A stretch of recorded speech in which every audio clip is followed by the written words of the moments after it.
अस्सलाम वालेकुम ladies and gentleman. आज आपके सामने एक नया लेक्चर लेके मैं हाज़िर हुआ हूँ।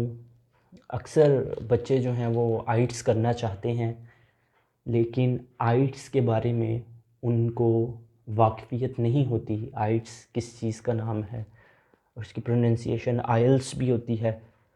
अब आज हम समझने की कोशिश करते हैं। ये एग्ज़ाम इसलिए दिया जाता है ताकि आप बाहर अगर तशरीफ़ लेके जाना चाहते हैं अंदरूने मुल्क, तो आप इसके ज़रिए तशरीफ़ लेके जा सकें। आइल्स का मतलब समझने की कोशिश करते हैं। आई का मतलब होता है इंटरनेशनल, ई का मतलब होता है इंग्लिश, एल से लैंग्वेज, टी से टेस्टिंग और एस से सिस्टम। अब दो चीज़ें हैं। आइट्स दो मकासद के लिए किया जाता है। एक इस मकसद के लिए कि आप काम करने के लिहाज से तशरीफ़ लेके जाएं, और एक है पढ़ाई के लिहाज से तशरीफ़ लेके जाएं। अगर पढ़ाई के लिहाज से पढ़ने जाते हैं तो आपको एकेडमिक आइट्स करना होता है, और अगर काम की गर्ज से आप जाते हैं तो आपको जीटी आइट्स करना होता है। जीटी का मतलब है जनरल ट्रेनिंग। तो आपने इन चीज़ों को याद रखना है। अगर आप काम के लिहाज से तशरीफ़ लेके जाना चाहते हैं तो आपने जीटी आइट्स करना है, और पढ़ने के लिहाज से अगर तशरीफ़ लेके जाना चाहते हैं तो आपने एकेडमिक आइल्स करना है।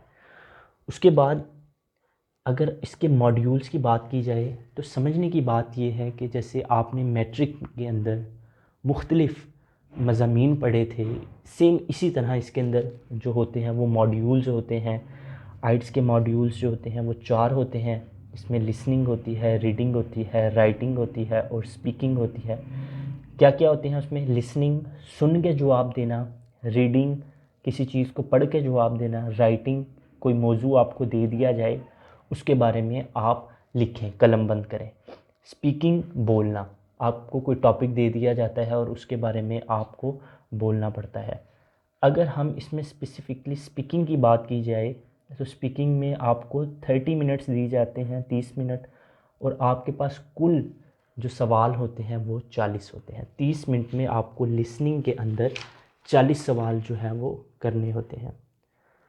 अब अगर हम बात रीडिंग के लिहाज से करें तो रीडिंग में आपको 60 मिनट्स दिए जाते हैं, 1 घंटा, और आपके पास 40 सवालात होते हैं। उन 40 सवालात के आपने जवाबात देने होते हैं। इसी तरह अगर हम सर स्पीकिंग की बात करें, स्पीकिंग हमारी 11 से 15 मिनट की होती है, जिस स्पीकिंग में पार्ट 1 होता है, पार्ट 2 और पार्ट 3। हमेशा याद रखें, जो पार्ट 1 होता है उसमें 4 सवाल होते हैं। पार्ट 2 में क्यू कार्ड होता है स्पीकिंग में, जिसमें आपको तकरीबन 2 मिनट बात करनी होती है, 1.5 से 2 मिनट। कोशिश करें कि आप 2 मिनट तक उस पर बात करें। उसके बाद हमारे पास होता है सर पार्ट 3। पार्ट 3 के अंदर जो होते हैं क्वेश्चन के 2 सेक्शन होते हैं, 2 सेक्शंस होते हैं, और दोनों सेक्शनों के अंदर 3 क्वेश्चंस होते हैं। तो ये हो गई हमारे आइल्स की स्पीकिंग। स्पीकिंग के बाद अगर हम राइटिंग के मौजू की बात करें तो आइल्स की राइटिंग समझने ज़रा चाहिए जीटी वालों को भी और एकेडमिक वालों को भी। देखा जाए तो दोनों की राइटिंग एक जैसी है, क्योंकि दोनों की राइटिंग में 2 टास्क हैं।